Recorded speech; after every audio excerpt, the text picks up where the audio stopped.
The classroom was quiet in that old, familiar way, the kind of quiet many people remember from their own school days. Wooden desks worn smooth by years of restless hands, tall windows letting in soft afternoon light, and a clock ticking steadily on the wall, as if it had been there forever. Ethan Miller stood near the front of the room, his shoulders slightly hunched, his eyes lowered. He wore a simple blue hoodie, the kind a boy might wear every day without thinking twice about it. There was a faint trace of dust on his sleeves, the kind that comes from early mornings spent helping on a farm.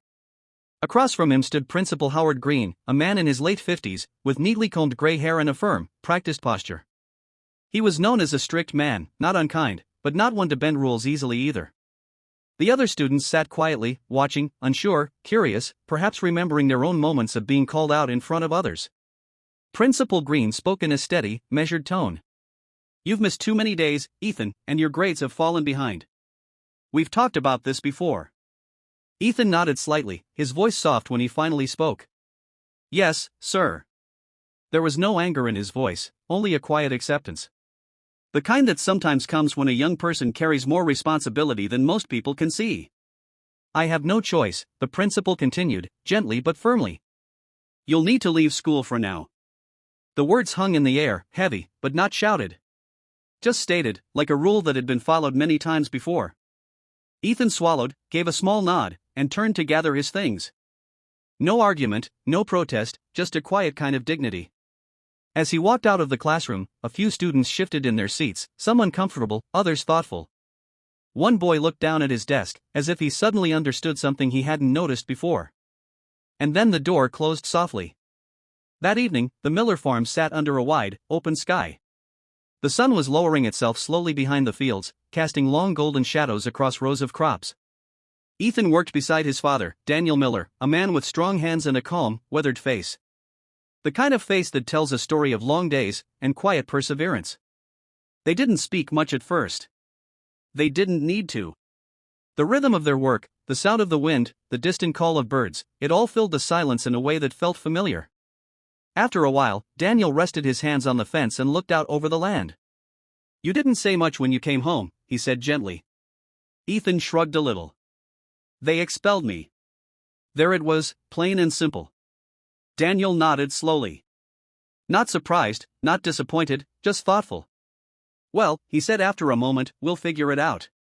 Ethan glanced at him. "You're not mad?" Daniel gave a small smile, the kind that comes from years of understanding what really matters. "No," he said quietly. "I know why you missed those days."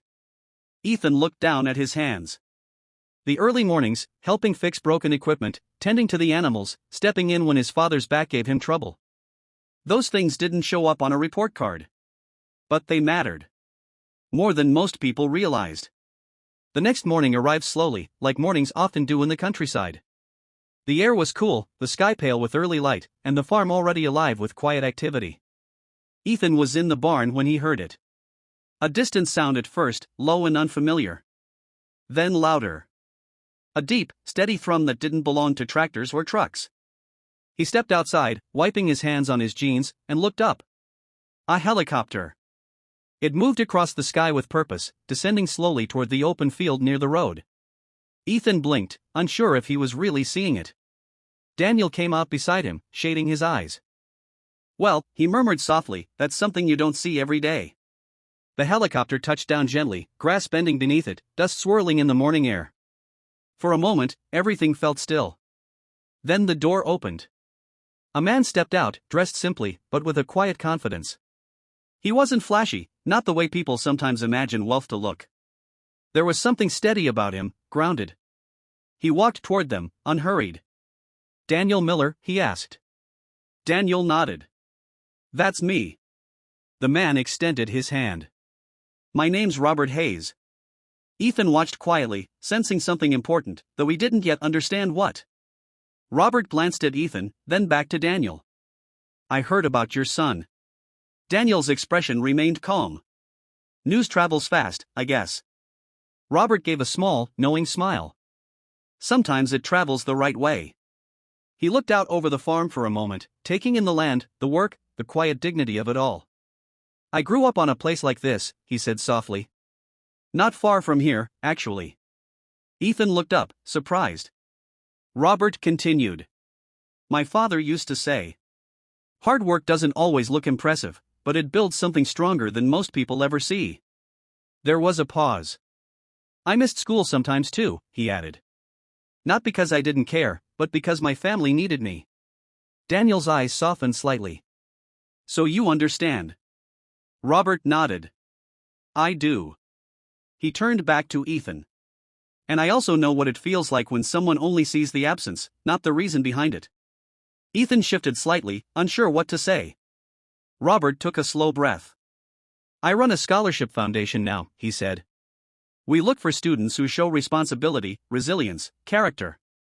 He smiled gently. Not just perfect attendance. Ethan felt something stir inside him, something quiet, but steady. I spoke with your teachers, Robert continued. They told me you're a good student, when you were there. A faint smile touched Ethan's face, just for a moment. I'd like to help, Robert said simply. Daniel looked at him carefully. What kind of help? Flexible schooling, support for the farm if needed, and a chance for Ethan to finish what he started. The words weren't grand, they weren't dramatic. But they carried weight. Real weight. Ethan looked at his father. Daniel was quiet for a long moment, then nodded slowly. That sounds fair. Robert smiled. I thought so. Later that day, the helicopter landed near the school. Students gathered at the windows, whispering, wondering. Principal Green stood outside, watching as Robert Hayes stepped forward. There was a quiet conversation, calm, respectful. No raised voices. Just understanding, slowly finding its place. Ethan returned to school the following week. Not with attention, not with fanfare. Just quietly, the way he had always been. But something had changed. Not just for him, but for others too. Principal Green paused a little longer before making decisions. Teachers looked a little closer at the stories behind their students. And some of the boys who had sat in that classroom began to understand that strength doesn't always look loud or obvious. Sometimes, it looks like a young man helping his father before sunrise. Sometimes, it looks like showing up, even when life makes it hard. And sometimes, it looks like a stranger remembering where he came from and choosing kindness. Years later, Ethan would stand in another place, older now, steady in his own way. And when someone asked him what made the difference, he didn't talk about the helicopter. He didn't talk about wealth.